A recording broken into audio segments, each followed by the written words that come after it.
everyone, and welcome back to the Valley's most in-depth weather forecast video. It's Weather for Weather Geeks, and it's August the 2nd, 2021. I had some time off last week from Wednesday through Friday, and I kind of missed some exciting weather around here. We had a tornado warning in southern Columbiana County on, Thursday evening.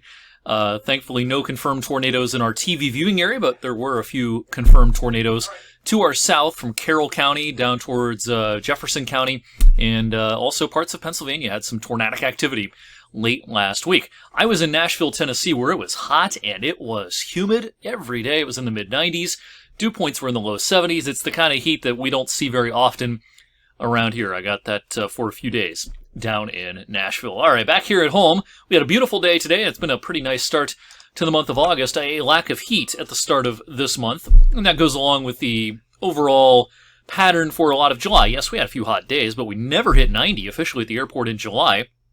And for the month, we ended up about a half a degree cooler than the average, joining February and May for cooler than average months so far in 2021. January, March, April, and June, all warmer than the average. All right, we're into the month of August, which typically sees water temperatures peaking in area lakes, rivers, and streams as well. Of course, in June, we have the most incoming solar radiation right around the solstice. In July, that's typically when air temperatures peak, climatologically speaking. That's when our average highs and lows reach their annual peaks. And in August, typically about a 2-month lag between the incoming solar radiation and the water temperatures. Water warms more slowly than the ground and the air do, so this is the month in which it's most comfortable to hop in the water. But of course, we are now getting into the time of the year where you start noticing the days are getting shorter.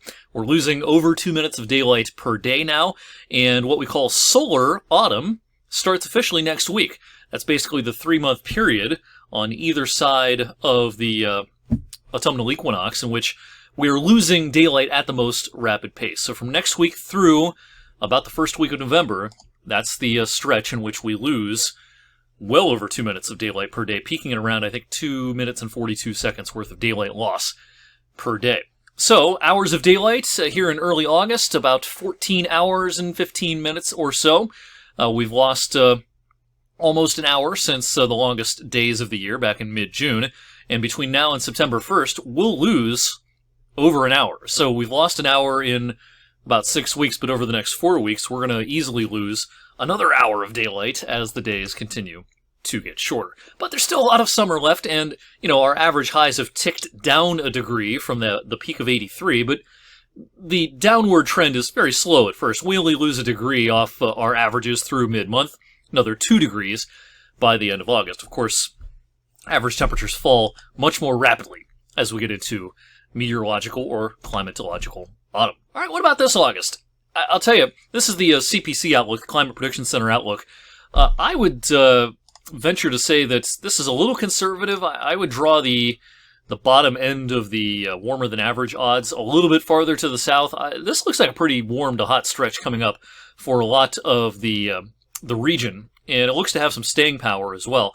So I think odds are pretty strong that we're going to end up being warmer than average through the month of August, in a little bit of a contrast to how July shook out. Now, that being said, similar to July, this doesn't look like a very dry month at all. In fact, somewhat elevated odds of a wetter than average month. Will it be as wet compared to the average as July was? I doubt it, but it does not look like any sort of abnormally dry month either. All right, today, again, beautiful day. We started with bright sunshine this morning, a few fair weather cumulus clouds. In fact, a lot of fair weather cumulus clouds dotted the landscape today. Millions of them, it seems like, when you looked at a time-lapse video or a visible satellite picture across the region today.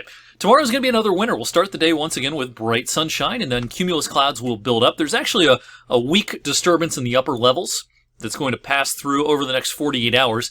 This may spark a shower, maybe as nearby as the Wheeling area over towards Pittsburgh, maybe late in the day tomorrow. I think our TV viewing area is dry. I think we have a better chance of seeing a pop-up shower Wednesday afternoon. Doubt there's any thunder. A lot of us won't see this. We've only got a 20% chance in our forecast, but it's something that we are going to allow for Wednesday afternoon. And then we're back to dry weather, it looks like, for the tail end of the week, Thursday and Friday. And by early August standards, hey, the dew points are still in that comfy range for a few more days. Through at least Thursday, if not Friday, and even Saturday, even though it'll be getting kind of hot by the weekend, Those dew points on Saturday still not crazy high or anything. We're going to notice a bigger jump, I think, by Sunday and into early next week. Some bona fide, legit, hot and humid weather is heading our way. A pattern that we haven't seen very often this summer will start to evolve. The trough that's been persistent in the eastern U.S. and eastern Canada will finally start to lift out, and we'll get some legitimate ridging going on across the eastern part of the country in a week. So you don't see the trough here anymore. What you see is a ridge that's centered across the southern plains, Mississippi Valley, lower Ohio Valley, a little bit of a trough on the west coast for a change, and so kind of the opposite pattern that we've been in for a lot of the summer season. So it is going to get toasty, and so the 8 to 14 day outlook from the Climate Prediction Center, no surprise here, warmer than average is the call. So we've only hit the 90s 3 times this summer. That's below average. It's well below where we've been over the last few summers.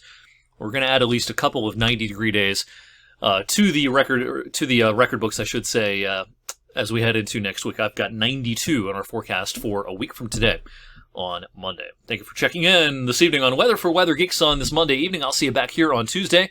Enjoy the rest of your night.